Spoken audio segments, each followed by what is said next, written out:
Hi everyone, and first of all, let me thank IPA team and Mr. Bellapure for giving me this opportunity to talk in this forum about the best maintenance practices. As you know, the maintenance as such plays very important role in any upkeep and business of any organization.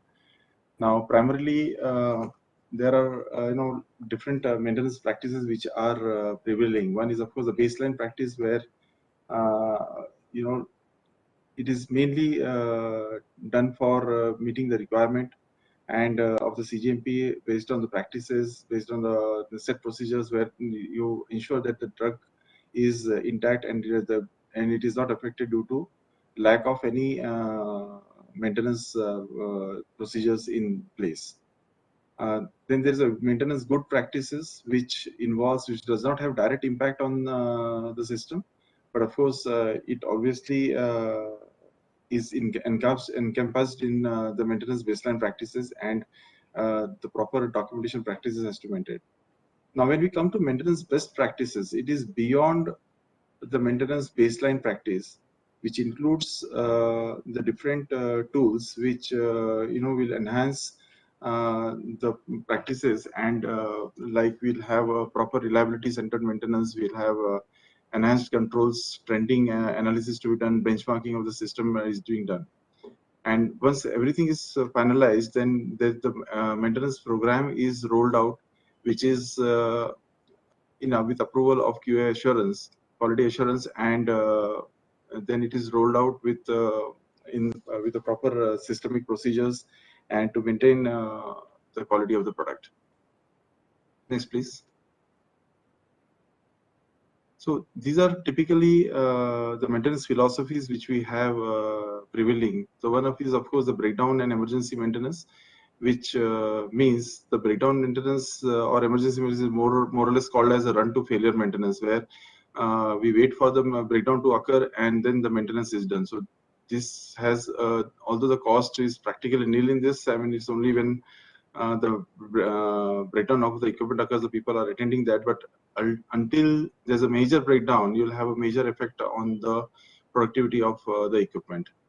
Then the second thing is the corrective maintenance, which is kind of just in time maintenance, where again the maintenance is being done based on the symptoms which are the equipment is giving.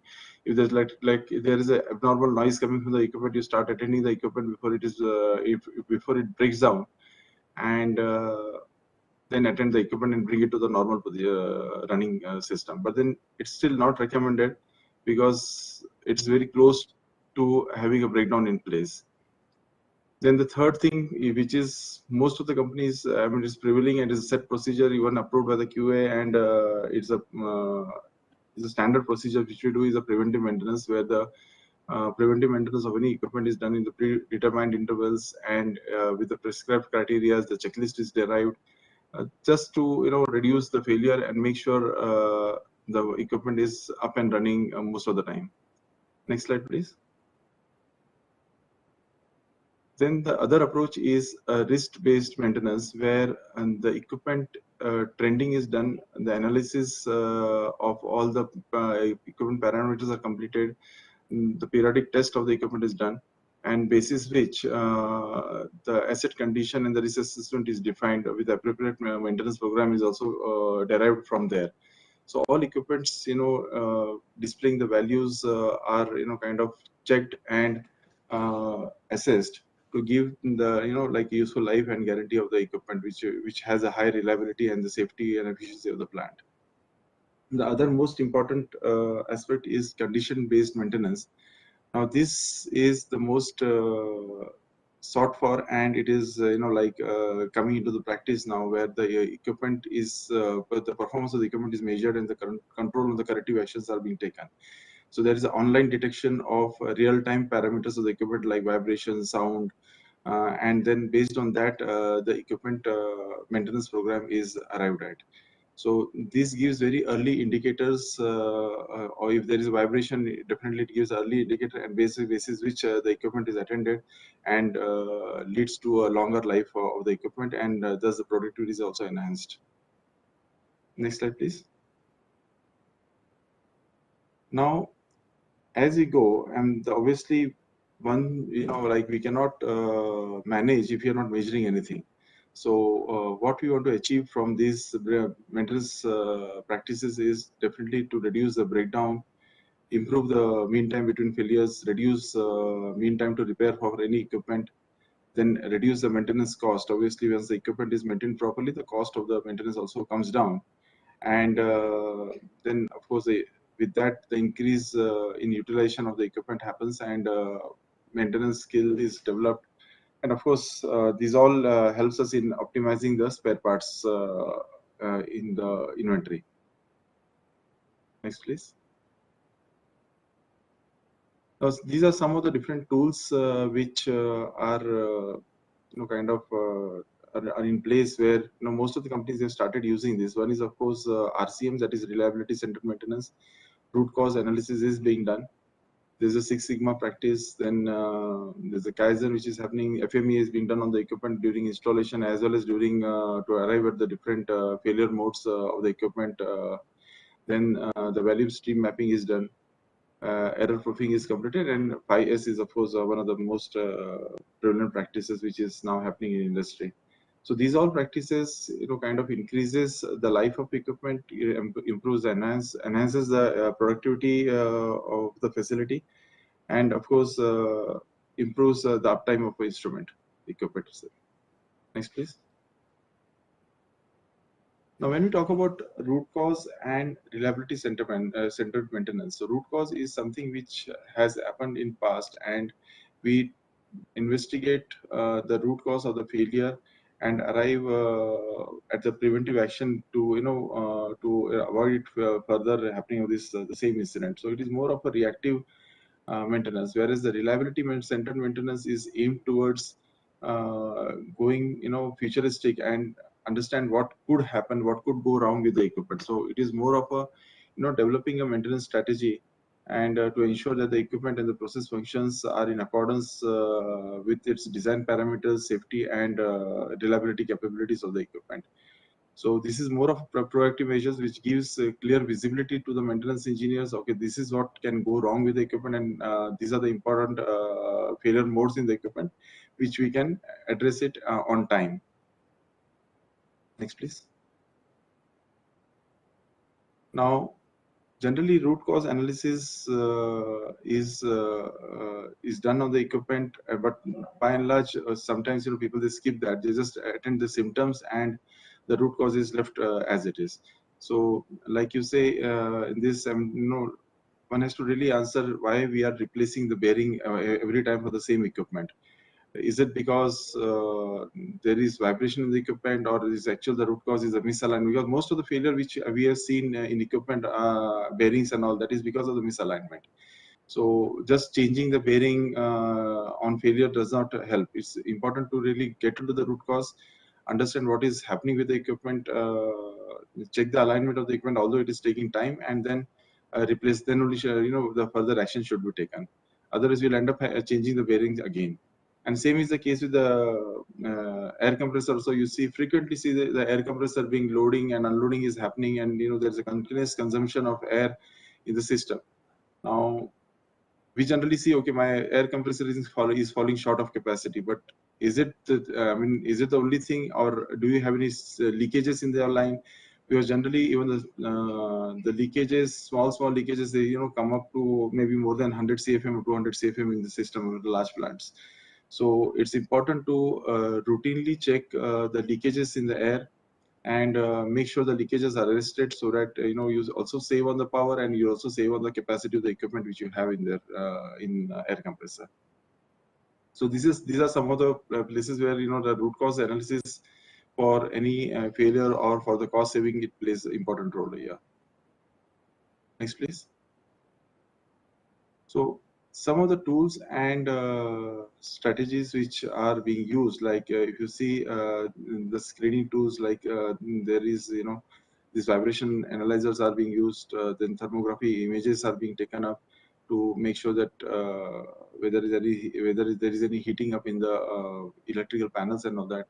And vibration sensors also used to see whether some vibrations are coming up in the equipment, which will kind of lead to vibrations.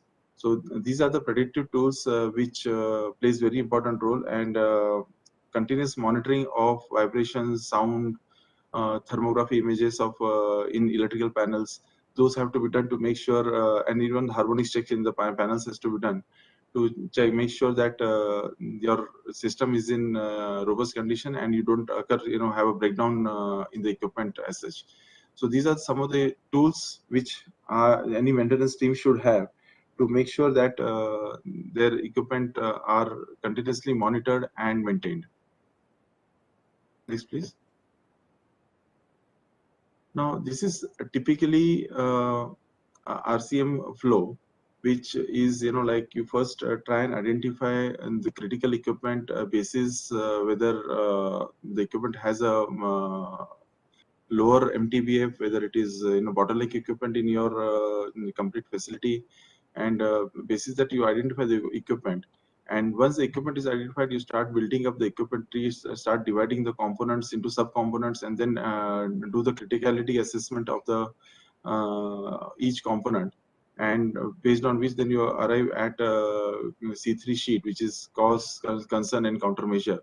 And once that is done, you start developing your maintenance strategy. How and where should I how should I attend these parts, components, and how frequently should I attend these parts. And then once this basis this, the RCM reliability center maintenance sheet is developed, which is kind of discussed with team, and it is also discussed mostly with the OEMs also, and to arrive at the final maintenance strategy, which is reviewed and then updated, and again the final preventive maintenance checklist for the particular equipment is rolled out. So this leads to having a proper preventive maintenance checklist, which is progressive in nature, and which also kind of allows you to have a maintenance based on the life of the equipment in the life of the equipment. Please give it. Next, please.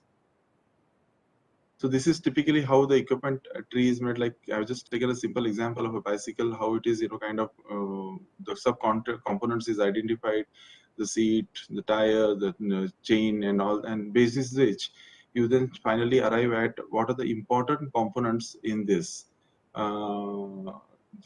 bicycle to really make it run. Next, please. So further talking more on the context of the pharma industries, what I've done is just try to typically take a case of fluid bed dryer, where the fluid bed dryer is divided into the major system, like its spray system, then hot air unit, then chamber, and all those systems are divided, and then spray system is further divided into typically different components. So each of these components are in the equipment tree is taken into consideration. Then we evaluate what are the failure modes in this, and basis which then we arrive at the C3 sheet, as I said. So all these components has to be kindly assessed properly with help of a team, and there has to be a team of engineering projects from user side, and preferably from vendor also, to do a complete assessment of the equipment in depth. Next, please. Now, these are some of the questions which we generally take up during developing the RCM exercise, which is, what are the functions and associated performance standards of the assets and its present operating context, what way it will fail, and it will, how it will fulfill the function, what are the causes of functional failures, what happens when each function failure occurs, and also these are the questions which we generally ask while doing the these are some of the questions we generally ask during while doing the RCM exercise. So this has to be more of an interactive exercise, and done with a cross-functional team. And more detailing you do on the equipment, more your robust the preventive maintenance checklist will be, and thus the equipment can be maintained properly. Next, please. Well, so I think it's very crowded slides. I'm unable to see this. So this is basically our RCM task decision worksheet, where you kind of list down all the components and what are the different failure modes in that component.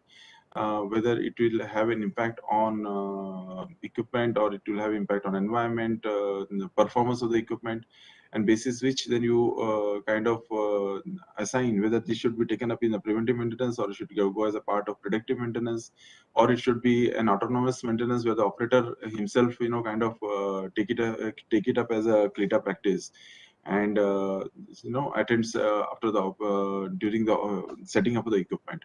So this is a very elaborate sheet which comes after the RCM discussion is taken place, and this then all these learnings and discussions are taken up in your PM checklist, as I said earlier. Next, please. Well, again, so this is the testing practices. Like I said earlier, we have got a thermography camera which checks whether all the terminals are getting heated up or not. Then we have got an ultrasound detection which checks whether there are some air leakages or not. Then there are vibration analyzers. So these are, and then the oil testing is also done in the gearbox to understand if there are some metal particles, whether the viscosity of oil has increased or not. So those all things are generally, kind of always tested, so which, kind of gives you whether the equipment is running towards any failure or not in near future. And you can, so that you can always have a timely check on the equipment and attend or change the part of the equipment if required. Next, please. So now this digitalization is becoming a very important aspect in maintenance. So like computerized maintenance management system, which is primarily enhances the kind of performance of the equipment. And this we have started implementing in a couple of, at least I've seen in a couple of companies where we have started implementing this, and it's more on the mobile application. And this gives you complete visibility on the performance of the equipment. Obviously, you can assign the task from your mobile itself. You can always manage your spare parts inventory, and basically it goes completely paperless. And from standing in front of the equipment, person can always scan the QR code and raise the request for maintenance. The maintenance requests are tracked. So the proper SLA has been, SLA is derived and kind of maintained in this. So this is becoming largely a global practice now, and people are approaching towards this. So this is one of the very important futuristic software which is coming into place. Now, second thing is getting IoT in the maintenance area, which is which will help us in kind of real-time monitoring of equipment like chillers, your boilers, your air compressors, and all that. And of course, it also enhances the safety when you kind of all connect all your hazardous equipment also in reactors, your cold room chambers, and all that, storing the chemicals. And all those parameters are thrown back on the system, and you can always access it from your mobile.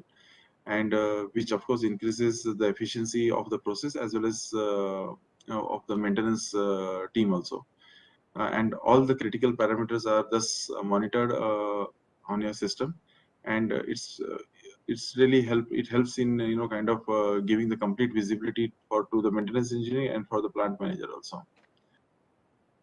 The other important thing which has kind of started playing a role is on the augmented reality and the virtual reality, where we kind of digitize all SOPs, and the person can do maintenance of the equipment. While doing the maintenance, he can always access the SOPs, and he can fill up the SOPs by the verbal command. And he can also access the OEMs in case of he's kind of stuck up somewhere while doing performing the maintenance operation. And at the same time, with help of VR, we can always kind of create a training modules for a person to virtually see the equipment, work on the equipment, and kind of understand the equipment better. So the training modules can be created for the engineering team also, and as well as for the operation team also in this. So these are some of the important aspects which I've tried to cover quickly in this presentation. And which helps us to drive and improve the efficiency of maintenance. Yeah, next please. So that's about from my side, and open for any questions, please. Thank you, Sanjeev, for a nice presentation. I know you are coming out of dengue just now, and still you came here to give the presentation. Thank you very much for that. I think it was good presentation, very comprehensive. I think there are few questions. It is actually spill out from the last presentation, but I think that question suits you more. The ducts of the bees and coaters, particularly fluid bed dryers as well as the fluid bed processors and coaters, how the duct cleaning should be done and focus on the FDF. Sorry, sir, I just lost your voice. I think there is some disturbance. Can you hear me now? Yeah, now it's better. Yeah, better. I think the question is from the Deepen Shroff of Dr. Reddy's. Fluid bed dryers and fluid bed coaters, duct cleaning or duct maintenance is an important criteria which is being focused by the FDA consistently. Are there any best practices there which you would like to tell us? See, I mean, what I have experienced is that people, they used to open up the ducts and clean the ducts, which is quite a laborious activity, and it takes time also. And then again, it's kind of time consuming. So then the next system came into place is having a troll balls in the ducts. Now it all depends upon how far you want to go into with the cleaning of the ducts. It could be as the OEM defines, it could be 2 meters from the flap wall of the duct, or sometimes people, they go right up to the HEPA filters. Basically, the best practice is, the best way of doing is having a troll ball in the system. It's slightly expensive, but it is much faster where you do the complete WIP of the equipment in place. So you don't have to really open up anything, and with one command, having a WIP skid, you can clean the entire equipment, including the ducts. So that's the best way to do it as of now. People, they are also using Karcher system to put some hose pipes inside the thing, but then it's still not found very effective. Thank you. Another question is machine learning. Can it be used for the predictive maintenance? Have you seen any application like this? Well, it can be used. I have not seen any application so far. So when I was talking about AR, so what we were planning to do is, kind of capture some of the abnormalities in the equipment running into the AR platform.